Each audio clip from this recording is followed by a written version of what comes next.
Olá, gente. Shalom, shalom a todos. Boa noite. Estamos iniciando então nossa aula de hoje. Olá, gente. Shalom, shalom a todos. Boa noite.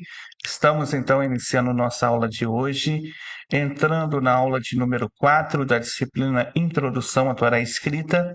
Significa que após essa aula, na próxima quinta-feira, já estarei divulgando a lista de aprovados, ou seja, todos os alunos que ainda não fizeram suas atividades têm até a próxima quinta para concluírem as suas atividades. Na próxima quinta, estarei então lançando a lista de aprovados, ok?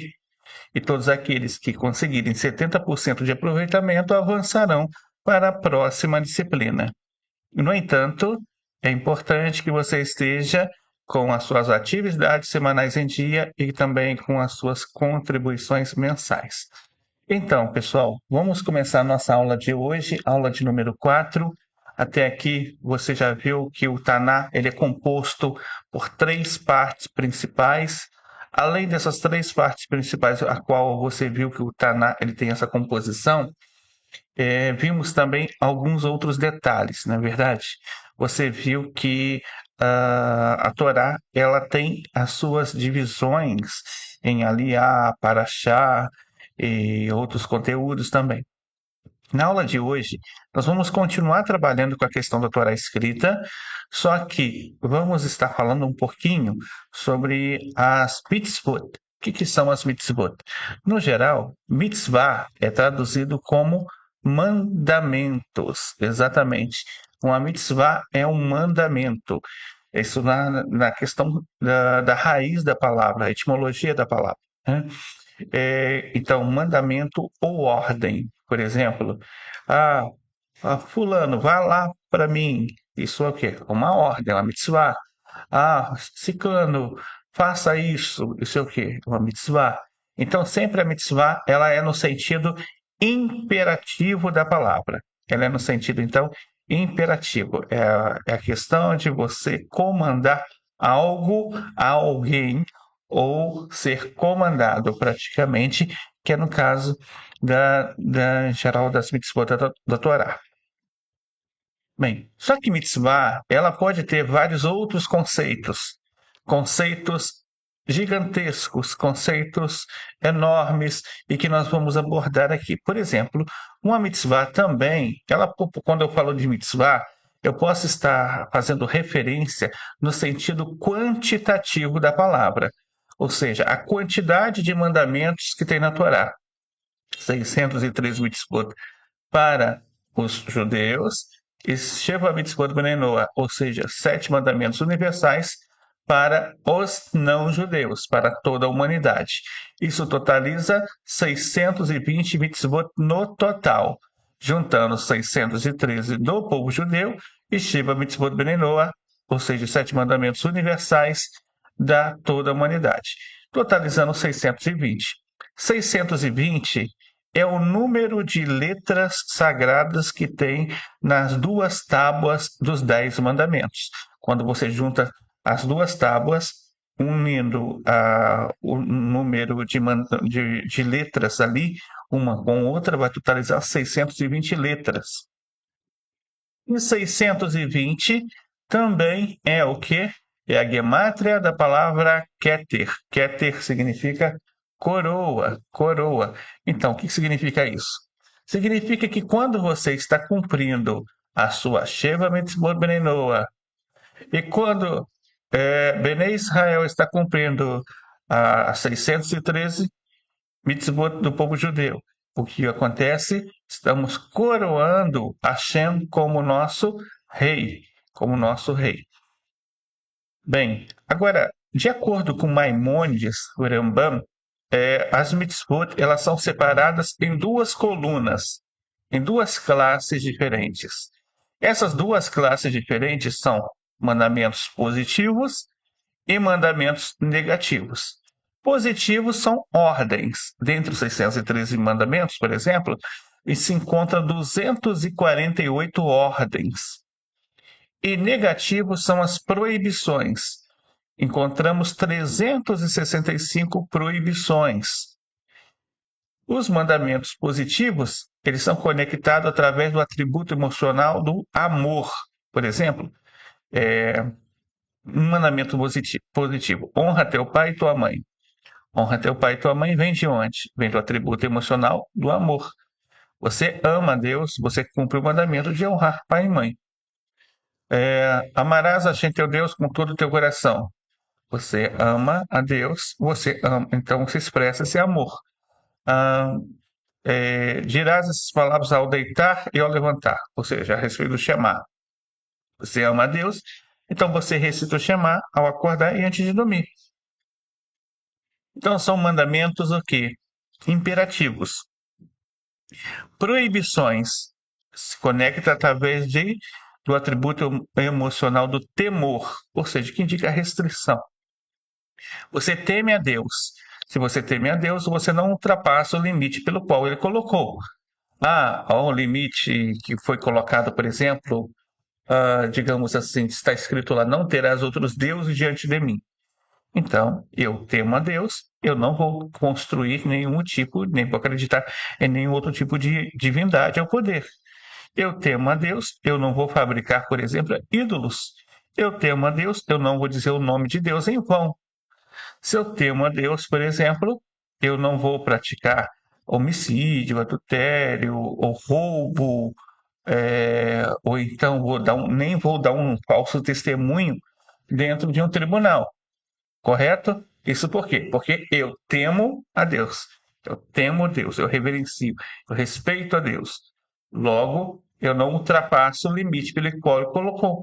Porque eu sei que se eu ultrapassar esse limite, tudo tem suas consequências. Eu vou estar plantando uma consequência e eu sei que não é muito legal. Correto? Tá. Mas de acordo também com o Rambam, os mandamentos eles podem ser classificados em 7 seções. 7 seções. Sim. Por exemplo, a primeira dessas 7 seções são os mandamentos que nós chamamos de morais ou universais. Esses mandamentos morais, eles são conceitos que são independentes da cultura, do povo, da nação ou de costumes, por exemplo.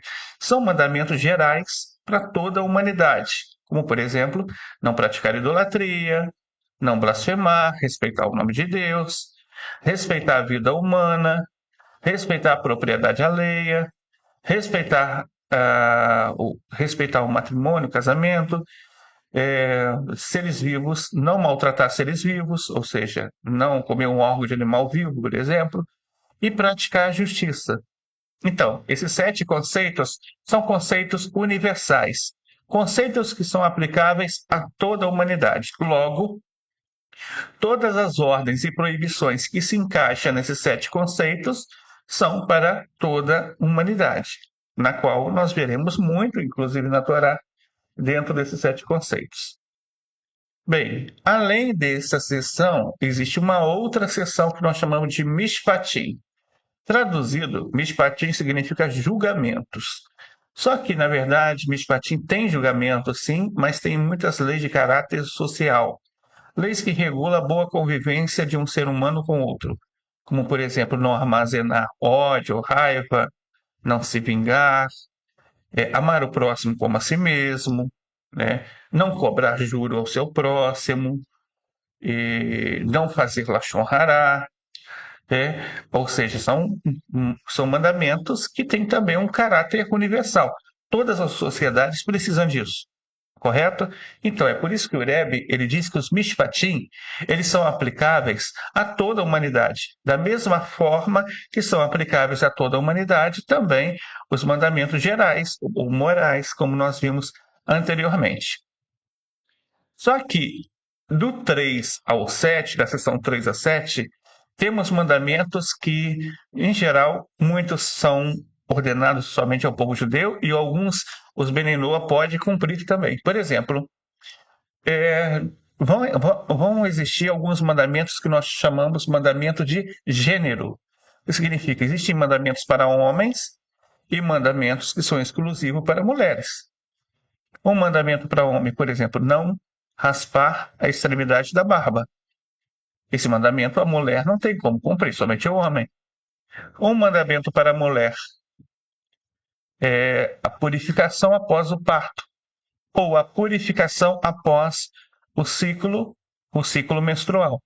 Isso só tem como a mulher cumprir. O homem não tem como cumprir essa etapa, correto? Então é um mandamento ordenativo para as mulheres, existem mandamentos ordenativos para homens. Por aqui você já vê que nem todo mundo precisa cumprir todos os 613. Na verdade, existem então mandamentos que são exclusivos para homens e mulheres. Existem mandamentos que também são mandamentos tribais. Significa que existem mandamentos que eles são regidos por uma única tribo. Eu vou explicar para você. Por exemplo, você tem os sacerdotes, você tem o sumo sacerdote e tem os levitas. Tanto os sacerdotes, sumo sacerdote e os levitas, eles pertencem a qual tribo? A tribo de Levi. Logo, alguma outra tribo tem como cumprir os mandamentos que são somente da tribo de Levi? Não, somente a tribo de Levi tem como cumprir isso. E eu garanto que uma grande gama dos mandamentos são mandamentos tribais. Uma grande gama. Praticamente mais de 200 mandamentos eles são tribais. Então, muitos dos mandamentos eles vão ser sobre os sacrifícios, sobre as vestes do sacerdote, do sumo sacerdote, sobre o trabalho dentro do templo. Então, são mandamentos que somente a tribo de Levi tem como cumprir. Então, daqui você vê que nem todo mundo precisa cumprir os 613, correto? Outra coisa, Moshe Rabbeinu, ele deixou alguns mandamentos, são os últimos mandamentos dos 613, inclusive, mandamentos sobre reis, que quando o povo de Israel entrasse na terra de Israel, eles escolhessem um rei para eles. Esse rei teria a obrigação de ter um rolo de Torá para ele, é um mandamento que ele tem. Esse rei teria a obrigação de liderar o povo de Israel na guerra. Esse rei teria a obrigação de ler o rolo de Torá de 7 em 7 anos de forma completa, né? Ou seja, existem mandamentos que são exclusivos para o rei. Pode haver rei de outra tribo? Não. Até houve reis de outra tribo, mas na verdade não pode haver rei de outra tribo. Rei somente pode ser rei, logicamente, da tribo de Judá e pela linhagem davídica. Logo, somente a linhagem davídica tem como cumprir esses mandamentos. Outras tribos não têm como cumprir esses mandamentos, correto? Legal. Então, esses são os mandamentos tribais. A quinta categoria é a categoria de mandamentos que só são possíveis ser cumpridos dentro da terra de Israel. Um exemplo, as primícias que são separadas, as primícias só valem ser separadas dos frutos que dão na terra de Israel. Outro exemplo é o ano de Shemitah e o ano de Yovel, o descanso da terra. Só é possível se cumprir se você está residindo dentro da terra de Israel. Fora da terra de Israel, não tem como cumprir isso. Ok? Então, um judeu que habita fora da terra de Israel, ele não cumpre esses mandamentos. Mandamentos, em geral, agrícolas, são colocados em prática dentro da terra de Israel. Além desses, temos uma outra classe chamada de Hukim, ou estatutos. Os estatutos, eles são mandamentos que eles estão acima da lógica. Eles são mandamentos, na verdade, que celebram o quê? Celebra a união do povo de Israel com Hashem. O povo de Israel e Hashem casaram no Monte Sinai. Logo, Hashem, como noivo, marido, ele deu um dote para o povo de Israel. Qual foi o dote que ele deu? Abundância e mandamentos. Esses mandamentos que ele deu em abundância foram os estatutos. Então, esses estatutos, eles são estatutos, muitas vezes, que você conhece, como Kashrut, como lei de pureza familiar, como os estatutos das festas, como o estatuto do Shabat. São estatutos, então, que regulam um pacto entre o povo de Israel e Hashem. Entendeu? Entre essa união, essa aliança que foi feita. Então, são mandamentos, muitos deles vão ser exclusivos, outros não. Por exemplo, um Benoa, se quiser, pode guardar as leis de Kashrut. Ele pode também guardar as leis de pureza familiar. Ele pode guardar algumas das. Aliás, ele pode honrar todas as festividades. Então, ele pode cumprir alguns desses estatutos. Mas existem alguns estatutos que somente um judeu pode cumprir, como, por exemplo, aqueles estatutos que são conhecidos como Eduot, ou seja, são os mandamentos de identidade, como rolo de Torá, tefilim, guarda do Shabat, mezuzá também entraria dentro dessa parte da Eduot, são mandamentos de identidade. Esse de identidade, logicamente, somente da identidade do povo de Israel, ok? Então, daqui você vê que existem mandamentos que homens cumprem, mulheres cumprem, outros mandamentos que somente uma tribo cumpre, outros mandamentos que não são possíveis cumprir dentro da terra de Israel, outros que são estatutos, né, e que foram ordenados ao povo de Israel, e outros que toda a humanidade pode cumprir, como os mandamentos morais ou universais, e Mishpatim, em que também toda a humanidade cumpre, que são mandamentos de caráter social. Agora, dentro de um sentido mais profundo, pode parecer que esse negócio de mandamento aqui e ali, né, parece só uma questão de recompensa, castigo, ou você faz, ou você sofre alguma consequência. Será que é somente esse tipo de relação que Deus quer com o ser humano? Não, claro que não. Deus ele quer uma relação de intimidade, de se conectar com o ser humano. Essa conexão, então, ela é feita através de três portais. O primeiro portal é o portal da tefilá, da reza, da prece, da oração. Quando você ora a Deus, você está se conectando a Ele. O segundo é o portal do estudo da Torá. Quando você estuda a Torá, você está se conectando a Ele. E o terceiro portal é o portal do cumprimento da mitzvah. Quando você cumpre o mandamento, você também está se conectando a Deus. Então, essa é a verdadeira relação que Deus realmente busca com o ser humano. É a relação mais profunda, porque quando a pessoa está cumprindo dessa forma, ela não está interessada em receber isso, ou porque ele vai ser castigado se ele não fazer, não. Mas é porque ele ama a Deus e coloca Deus acima de tudo, realmente, e que ele quer muito estar conectado, independente daquilo que pode ganhar ou perder. Ele não está muito interessado com essa questão de ganhar ou perder. Ele está interessado somente em estar se conectando com Deus. Então, no geral, as pessoas vão estar sempre cumprindo esses três tipos de conexões, fazendo esses três tipos de conexões. Ou eles vão estar rezando, ou vão estar estudando, ou vão estar cumprindo a mitzvah. Esse é o correto, né?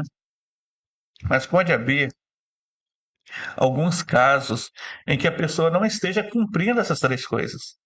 Ou ela esteja mais ociosa, ou ela esteja mais dispersa. E aí, como é que ela faz? Realmente ela tem que voltar a estabelecer essa conexão através de um quarto portal. Um quarto portal, que é o portal da Techuvá. Esse quarto portal, o portal da Techuvá, é aquele que vai garantir a reconexão a essas três fontes aqui. Ou seja, o portal do arrependimento. Quando a pessoa vê que ela não está fazendo essas três coisas, ela volta para o Criador, se arrepende e quer fazer diferente. E já com isso, ele consegue, inclusive, uma elevação maior do que aquela primeira elevação que ele tinha antes. Então, vamos estar abrindo agora para perguntas. Se você tiver alguma pergunta, é só digitar aí no chat no YouTube que eu estarei respondendo. São 8h23. 8h23. Então, até 8h30 eu estarei respondendo as perguntas. Ok?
Lembrando a todos que nós teremos na próxima semana já a lista de aprovados. Ou seja, então, próxima quinta-feira, 8 horas da noite, estarei lançando a lista de aprovados. Hoje ainda vou passar a atividade número 4 para vocês. Após eu passar, são 7 dias até lá. Você pode estar colocando também em ordem todas as lições que estão atrasadas.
Então, gente, essa foi a nossa aula de hoje, aula de número 4, onde vimos o que é uma mitzvah.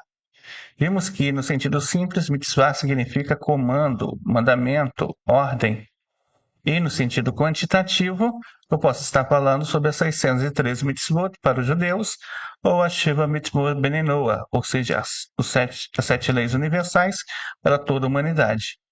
Juntando as letras das tábuas dos 10 pronunciamentos, por exemplo, nós temos a gemátria 620, que é inclusive a gemátria da palavra Keter, ou seja, 613 mais 7 leis vai totalizar 620. Significa que, então, quando o povo judeu está cumprindo a missão deles e nós estamos cumprindo a nossa, juntos cumprimos como humanidade, cumprimos coroando Hashem. Os mandamentos, eles podem ser classificados em duas colunas, de positivos e negativos. São 248 ordens e 365 proibições. Os mandamentos de ordem positiva, eles são conectados através do atributo emocional do amor. Os de ordem negativa, através do atributo emocional do temor. Agora, os mandamentos também podem ser classificados em 7 seções, morais ou universais, como as 7 leis universais, conceitos independentes de cultura, povo, nação ou costumes, idolatria, blasfêmia, vida humana, propriedade, relações proibidas, seres vivos, justiça. Ou, então, também em forma de julgamentos, mishpatim, leis de caráter social, de gênero, leis para homens e tem leis para mulheres, tribais, leis que somente uma única tribo pode cumprir, leis que somente podem ser cumpridas, inclusive dentro da terra de Israel, e outras leis que só podem ser cumpridas pelos judeus, outras até estatutos que os não-judeus podem cumprir também, voluntariamente, né? Existem mandamentos que são chamados de Eduot, ou seja, mandamentos de identidade, que representa a aliança entre o povo judeu e Hashem. Os mandamentos, no sentido mais profundo, eles representam a forma de se conectar a Deus, ou seja, através desses portais. Eles podem ser a Tefilá, a Torá e a Mitzvah. Então, essa foi a nossa aula de hoje. Foi muito bom estar aqui com você. Que a Hashem lhe dê muitas bênçãos. Shalom, shalom a todos.